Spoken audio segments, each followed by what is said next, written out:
I gotta give props to both Sanji and Usopp, especially Usopp because he was scared shitless, but just takes a licking and keeps on ticking. One Piece, chapter 283, on the front line of rescuing love. Love it when a plan comes together. Well, hello, my brothers and sisters of the Nerd Nation. I, as always, am Jim, here to bring you another review on the awesome and excellent and intricately woven tale of One Piece. Our last chapter, of course, saw us with really a number of things happening, but the end result being that Nami was about to get the shit shacked out of her and killed by Enel. And it looked like we have Sanji and Usopp, who of course disappeared from the Going Merry, and it looks as if you saw the shadows of them going to climb up and climb aboard this floating, flying monstrosity, the Arc Maxim. And let me just say, too, that's how the chapter ended off, and that's kind of where we pick up. We actually see a flashback of what went through their heads. But the drawings and the depictions, number one, Oda has been getting better, obviously, at least in my opinion. Now he'd be 5-6 years into his career and his drawing of One Piece. And you can notice with some of the subtle details, but you can tell the things that he really enjoys drawing and the detail he puts into it, some of the different structures and such, because there's parts of this chapter where you see the Arc Maxim, and man, it just looks so cool, so detailed, and I'm just like, wow, that's neat. I want to draw that. I want to be on that. Very cool stuff. But anyway, we'll dive into the chapter here. So it starts out in this flashback, and it shows Sanji and Usopp. Sanji waking up and being like, Usopp, get up, hurry! And Usopp's like, what the hell, And they're trying to figure out what's going on. They kind of come to the realization that, Enel was on the ship. They got knocked out. You got to remember the last time they were alive, Nami was there, Gonfall was there. There was a number of different things going on. And then they wake up, and there's nothing. There's no one there, just this fox that's going, Zoo! Anyways, Sanji goes and he's like, we have to go rescue Nami. And Usopp's like, what? Nami, what are you talking about? He's like, we were on the ship, so obviously Enel must have taken her. She must have been kidnapped. And then he goes, and Usopp's like, well, where are they, And he goes and he says, there. And he points and he sees, obviously, the Arc Maxim. And he's like, I caught a glimpse of her just for a second, but she's got to be up there, and she doesn't have her shirt on. Because obviously she doesn't have that t-shirt on now. It's just her little camouflage bikini top, And Usopp's like, what does that matter? And he's like, it doesn't matter. We have to go and save her.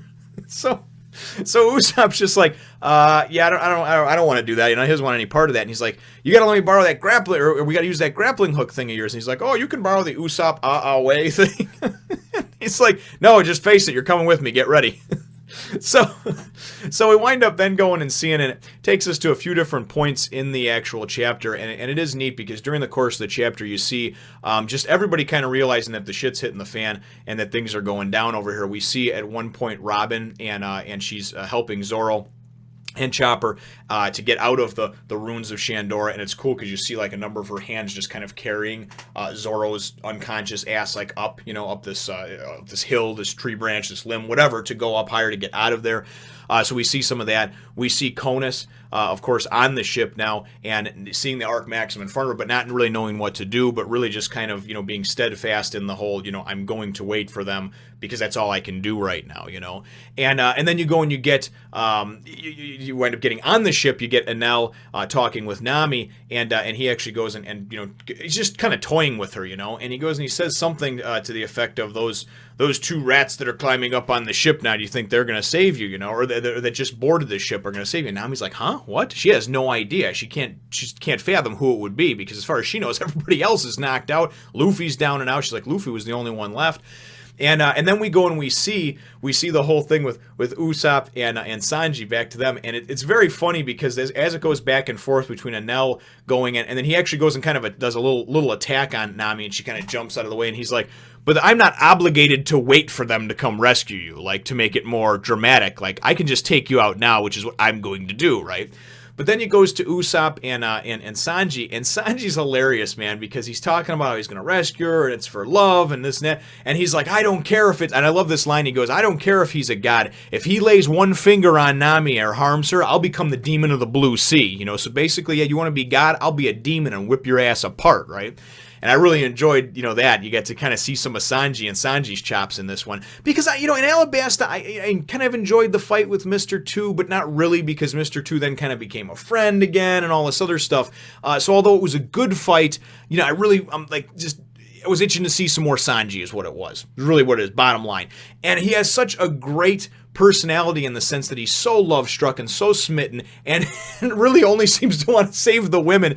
But it's so funny, though, the way it's portrayed, you know, because at the same time, he's reliable and he does what he's supposed to do, but it's just always in the guise of like, but we need to make sure Nami's okay, or Robin, you know what I mean, or whatever beautiful lady it is that he's in love with at that point. So very cool stuff. So they're climbing up, getting onto the Ark, and he tells Usopp, we're going to split up, you know, and head for the deck. And Usopp's like, you know, Mr. Naysayer over there. And this is where you get some of the cool shots of the Ark Maxim, but Usopp's like, oh no, but there could be hundreds of, you know, he could have hundreds of people on this ship, and what about if we run into his priests? And he's just like, will you just quit your bitching?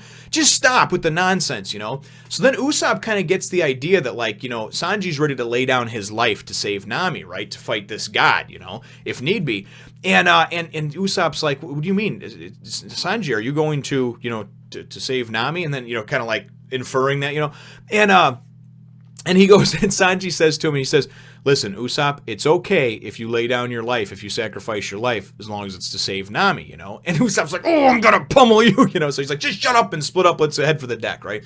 So then it goes away from them, you know, and then we know that they're running around the ship. At one point it comes back to and it shows Usopp, and that's where we get some of those cool shots as Usopp's going through the different gears and the workings and everything, and Usopp's just like, God, how is this thing flying, you know? And of course he's kind of the mechanical thinking MacGyver-like one on the Going Merry, of course, of the Straw Hats. So this is all cool to him, you know what I mean? Because he's kind of like an inventor too, you know, and he sees this thing in motion. And like I said, it was just, to me, it was very awe-inspiring, very cool the way it was drawn, and just really, really enjoyed it. So, and then we go and it takes us down and it actually shows us what happened with Luffy and all that. And it looks like Pierre is either knocked out, the bird horse, or dead. And he's, you know, and I think it's Issa that's actually apologizing to the bird horse, or maybe it's Luffy, because Luffy always calls it a bird horse, but whatever.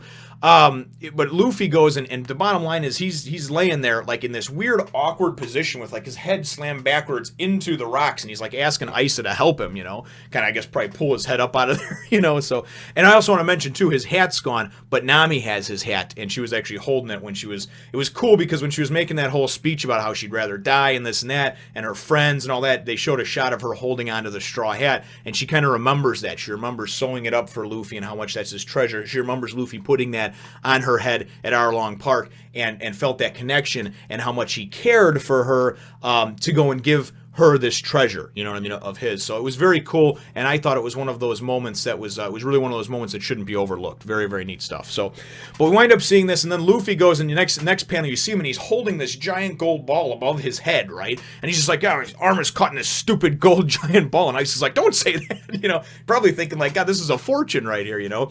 So Luffy's like, that's it, you know, take me back to the vine where Robin was, or whatever, you know, you know, I know where he's going. I've got to get there. I'm gonna catch that ship. We got to get there. And you're like, oh, okay, cool. So that's kind of the whole thing with Luffy, you know. And again, during the course of the chapter, you do see a few different. You see the Shandians, and their chief, who's been fairly absent until now, hasn't played a real big part, but he's telling everybody to, you know, we got to turn tail and run. We got to just drop our shit and go.